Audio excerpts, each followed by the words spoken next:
Hello everyone, and thanks for joining, and check this out. I've got a Rivarossi model here that's in a box that's so big I can't even get it in the shot here, it's so long. It's quite an impressive steam locomotive. It's inside, it's a Deutsche Bahn BR10 locomotive I believe, and it's catalogue number 1339, and we're going to take a look at that today.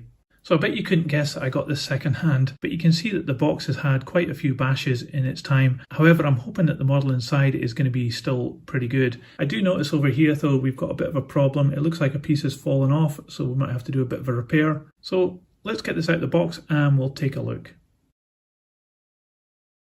So what an excessively big box this is. It's got so much space at this end of the box and also at this end just for this part here to be added in. It seems like they've just gone really to town on the length of this box. Maybe that makes a more impressive model. I'm not quite sure. Anyway, let's have a look at what we've got here. So it looks like what we have here are two additional parts for the front of this locomotive that are a slightly different design to the ones that are fitted. And we've got two different couplings here as well. And you can see that these are for NEM pockets as well. So I'm guessing this model has NEM pockets, which is great. Right, let's try and get this out of the packaging then. Wow, look at this model. What an incredible looking thing this is. Now the plastic tray in the packaging was getting a bit tired there. It's getting a bit old and a bit fragile, but I'm hoping that doesn't apply also to the model here. So we're going to have a look at this in more detail. But first of all, we're going to check out what's going on at the front here. Before we do anything though, I'm actually going to disconnect the tender from the locomotive. It's just this screw here, and it seems to be that there is possibly some power going across here as well. But I think just for ease of handling, I'm going to take that off so we can have a look at the steam locomotive quite easily. Okay, now we've got the tender off from the locomotive, we can have a look at this in a bit more detail, and it's really quite impressive. You can see that already from just looking at it here. This wind deflector here looks as though it's had a little bit of a bash and is moving about. There seems to be a mounting point here with a hole in it, and on the back of this wind deflector there isn't any tab there. It looks as though maybe it should have had a tab at some point. It just clipped in there. So I think we can repair this just with a little bit of glue, so I'm going to do that just now.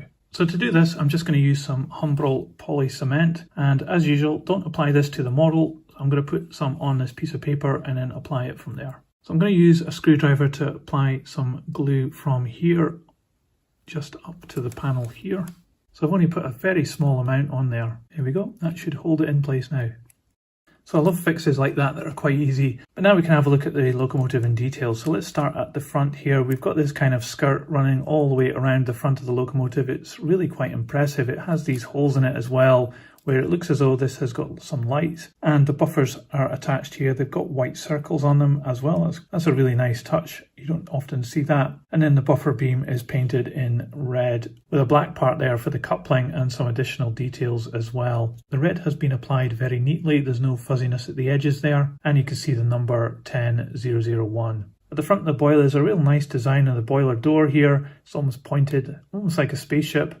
And it has this additional light here. So again, I think that's going to come on when we put some power onto this. We'll check that out in a little bit. Then we have these two wind deflectors here with some pipework beside them. And looking up here, we've got additional pipework, and we have the chimney here. I don't know what's going on inside that chimney. And this panel here has some really nice white lining on it here. I think that's possibly a transfer, but it has been applied really well. Although the colour matching isn't great just here where it seems to get a little bit grey, but that might be with age. I'm now seeing that the additional part which is in the bag fits in here, and I'm guessing it has this cut out to allow the pony truck to negotiate tighter corners if it has to, because it does foul against this when it moves from side to side. So this is probably, if you've got tighter curves, you can put these parts on and not worry about getting this locomotive around those corners. So that's a real nice addition that these have been included in the pack. So looking down the side of the boiler here, you can see that it has these extra pipes added in. They're very delicate, and they're actually additional parts that have been added onto this model. As well as that is also some really subtle detail on the boiler. This dome here looks as though it should open, but it doesn't. It's so well molded though. And finally, when we get to the cab end, there's even more pipe work here which has been added on, and you can see the whistle up here, an additional part. And looking down at this part, the lining goes the whole length of the locomotive, and we've got some transfers here with details and even some numbers up here which are far too small to see with the naked eye. I think you can see them here on the video though, but my god, that's a great attention to detail that those have been added in. And then finally you've got the cab here, a closed cab on these locomotives. I guess they operate in cold weather. You've got these handrails which are made in metal, additional parts that have been added in. The lining goes across here, not too bad. There's a bit of fuzziness here on the door, but it's not too bad at all. There's a hatch here which has been moulded in, a couple of holes with rivet detail here, and then you have the windows with their surrounds and flush fitting. And finally there's this really tiny window here with a little surround as well. I think that's meant to be a lens or something in real life. So that's an incredible amount of detail on this model. And finally, as you move up, a little bit dusty, okay, but you can see these little vents here on the top, and they've been moulded in very nice as well. And up on top of the model, there's not a lot of detail on the roof. It's quite plain, but it does have this hatch here moulded in. And finally here you can see the motor, and yeah, it doesn't have any detail on the back of the boiler. I guess with it being enclosed, you probably wouldn't see this at all. Looking at the running gear, most of it is red. You can see the pony truck here. There's no detail on that pony truck. And the wheels are quite chromy metal with red inserts made of plastic. This valve gear here is quite delicate, but it is quite bright, but it does have red in there as well. So that's really quite incredible.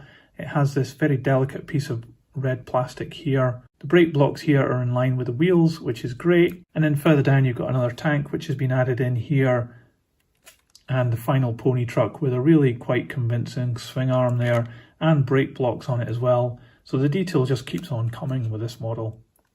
This is where it connects up to the tender, and you can see that it's obviously going to be either drawing some power or sending some power back there. So talking of the tender, let's have a look at that. So this is quite a light model, and it is also fairly plain as well. I guess it's indicative of the prototype. So looking down the side, you've got the white lines running along here, and there's another hatch here with some writing. Again, this is too small to see with the naked eye, but you can actually see it here on the video that it does actually have some numbers there. It's got some very convincing steps going up to the top part where it's got this aerial and some additional panels which have been moulded in there. Looking at the top, it's quite plain up here, but it does have these panels with little tiny handrails moulded in here and some rivet detail. And it's got some more rivet detail here on these hatches towards the back along with these brackets here. At the back of the tender, it's quite an interesting design this of the prototype. It's got a 3 light arrangement, and this does actually look as though those lights will light up. We're going to test that in a minute.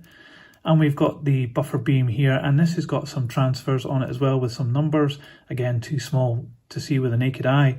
You see the number 10001 there, along with some other details that have been moulded in here, and some other detail which has been faithfully added into the moulding to represent these hatches and other bits of detail. And you can also see the shed plate there. It doesn't have any different colour on that shed plate, but it's certainly been moulded in there, along with even the wiring from that top lamp coming down to this box here. That's incredible detail there. Again, we've got the buffers with the white surround, and we've got some red steps on the corner here, and down below the bogies for the tender are also in red plastic. There's a lot of detail on them. The springs and the axle boxes really nicely detailed.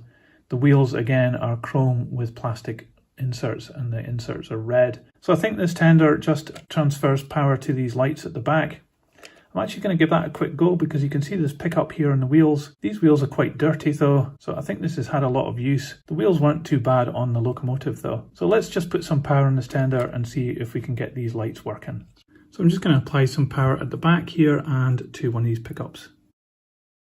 So that's a bit of a disappointment. We didn't get anything from the lights on this tender, so I'm going to open it up and see what's happening inside. While we've got the power though, I might as well just see if we can get this Locomotive working. I did see under here that there's a little plunger that's attaching itself to the inside flange of this wheel here, so it might pick up from here, but I can't see any other pickups on this Locomotive, so I'm not sure this is going to be a great runner, unfortunately. But let's see what happens when we put some power to it. So again, I'm just going to prod at it and see what happens.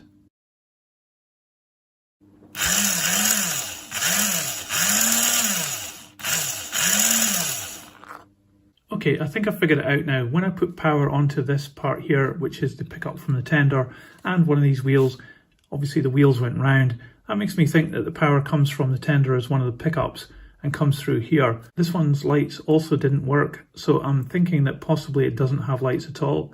I might actually still have a look in the tender, see if it does have a bulb here at the back and maybe it's just blown or something. But one thing's for sure, these wheels definitely need a clean up, and these pickups are very loose as well, so let's sort that out. I think it just prizes open here. Okay, so there is indeed a bulb at the back here, so let's see if it comes on when we put some power onto it.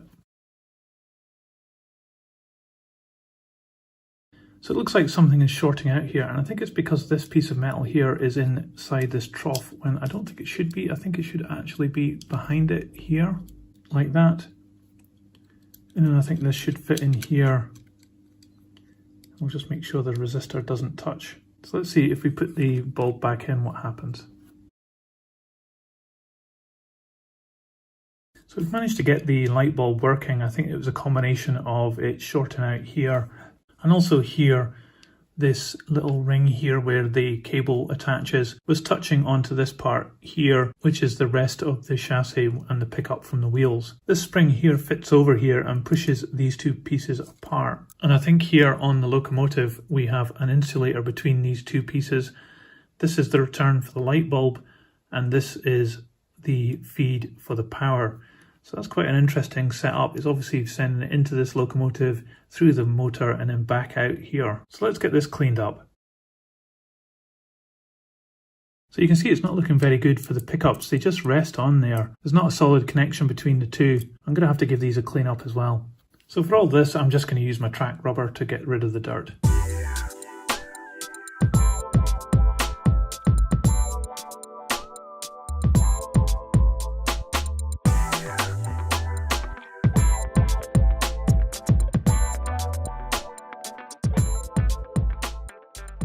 Wow, that took absolutely ages to do. I don't know how those wheels managed to get so dirty, especially when the Locomotive's wheels are okay. But anyway, now we've got to get this back together. I think what I'll do is put these underneath the bogie screws just to make them a bit more secure fitting. But one thing I've noticed, that I've made a schoolboy error here because these wheels are insulated on one side and not the other. So you have to get the polarity right and you have to get them back into the tender all in the right way. And I don't know which way it is. So I'm just going to check the earlier video to see which way they go and then we can get these back together.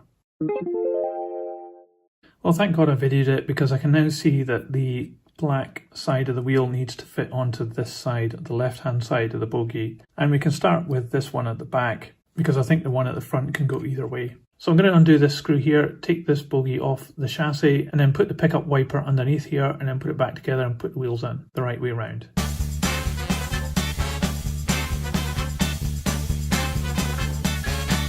I've just noticed that this screw here has an extra little lip on it here, and that's just big enough for it to not allow it to go through the pickup. So that's a bit strange. It's obviously not designed to do that. So I'm just going to make the hole on the wiper a little bit bigger and then fit this into it.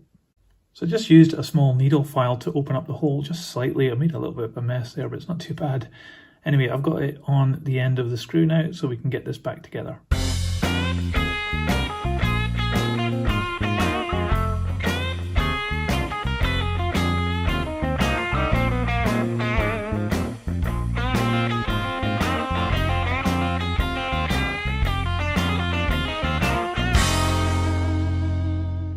I'm just going to give this a test. What I've done is put the power here onto this rail, which is the pickup on the wheels that we've just put into the bogie, and I'm just going to prod it and see if it works. That's great news, that's working. Okay, so we've fixed the tender, so let's see if we can get these two things together and see if the locomotive will run. So we're going to try and connect these two back up together. So what I'm thinking is that the first metal ring goes on here first, and then there's an insulator between the two, and then there's this top one here. And I think because this carries current to the locomotive and the bottom one carries current back to the light bulb, this top one needs to press against the screw, which we're going to put into here, and that connects through the power. So that's why we have this extra spring here, and I think it goes between the resistor and the top one here. So this is going to be quite fiddly to do. So I've decided to take this bogie back off because I think it'll be easier to do it without this on.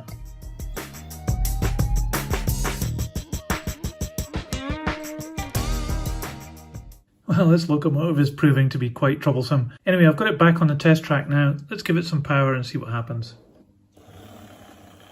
So it's working fine now. However, I've noticed we don't have any lights at the back again. So I think it's not sending power back through to the tender from the locomotive, and we still don't have any lights at the front.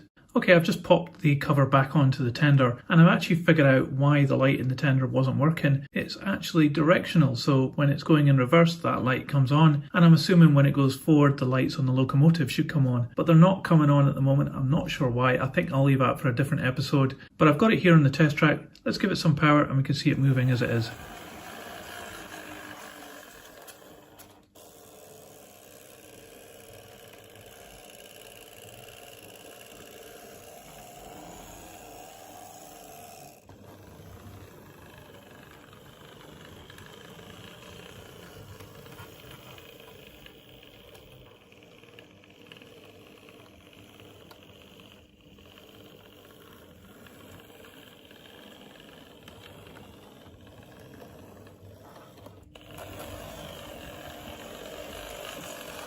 So one thing that's good about this locomotive is that it runs really smoothly, and you saw that on the test track there, it was going great. Still no idea why the lights aren't working on the front of the locomotive. I think we need to check this out a bit more and take the locomotive apart. I'll do that at another time though. So I'll give you my overall thoughts on this model. It's the Rivarossi BR10 model. So what's obvious about this is that it's a really cool looking design. This steam locomotive really looks very streamlined and has a lot of character to it, a lot of extra parts added on in this particular model, and it makes for a really interesting and different locomotive on your model railway layout. It's got some details I really like about this, including the valve gear, which is very detailed, including the little red inserts, which is great. The cab detail is really fantastic as well, and the overall look of this model is really quite classy and quite an impressive thing. So a couple of things I don't like includes having the motor inside the cab here and not having any cab detail at all. It's not really that noticeable when it's running around, but it's just a little bit that could be just improved slightly on this model. Don't know why they chose to put the motor up there. And the arrangement of the pickup and the tenders wasn't that good from the factory. I think I've actually managed to improve it on this model, so that's great. So should you consider buying this model, I think any vintage Italian model train you're going to have a bit of problems with, and it's going to be a bit temperamental. You saw that in this video that we did have a bit of fun with it and a few things went wrong and it was a bit fiddly here and there. However, what is really impressive is that this motor runs really well, and this locomotive drives along fantastically, even though it's a bit of a vintage model now. So this is definitely a model for somebody who has a lot of patience and wants to look after their models and keep them in tip-top condition. If you just want something that's going to be reliable and just keep on running no matter what abuse you give it, I don't think this is for you. But if you do pick up this model, I think it'll be very rewarding and very interesting, and it's certainly quite a unique looking thing as well to add to your collection. So I hope you liked this video. Let me know in the comments below what you thought about my analysis of this model. Please give this a thumbs up, it really helps this channel, and you can subscribe for more videos about model railways. I'll put this on the turntable so you can see all the way around, but that's it for today. See ya!